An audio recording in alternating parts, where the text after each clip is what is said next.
Okay na, napanood ko na yung video ni Boss Piugo tungkol kay Hirara. Mukhang magagamit ko na to na maayos. Hindi ko alam na pwede mo pala gamitin yung skill niya kahit cooldown. Pero ngayong alam ko na, dali na kayo sa akin. Ano naman mag-ahali mo? Wata.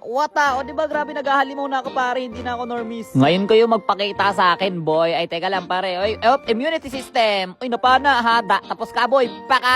Pakak, boom, grabe, halimaw. Paypayan na, dash, third first ni Yasuo, paypay, pakak.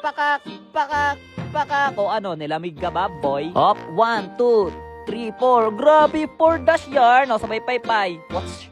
Sobrang daming dash ng hero na to, pare. Halatang yung counter dito, minsitar lang eh, no? Pata, wata, o sabay alis na parang nothing happened. Hindi ko man lang napansin, pare. Puro pala marksman lahat ng kalaban. Pakak, wata. Eto malupit, pare, o. Dash, first, third, pakak, isa pa, pakak, sabay Instagram. Grabe, halimaw. Ayoko na dyan. Pwede ka pa mag-dash in, dash out. Tingnan mo, pare. Dash in, sabay pakak, sabay dash out. O, diba? Sabay alis na parang natin. Ito pala itsura ng base. Ang problema sa mga tao, pare, end na end kasi classic na lang. Gustong-gusto pang natatapos agad. Wala na, bitin tuloy. Winner.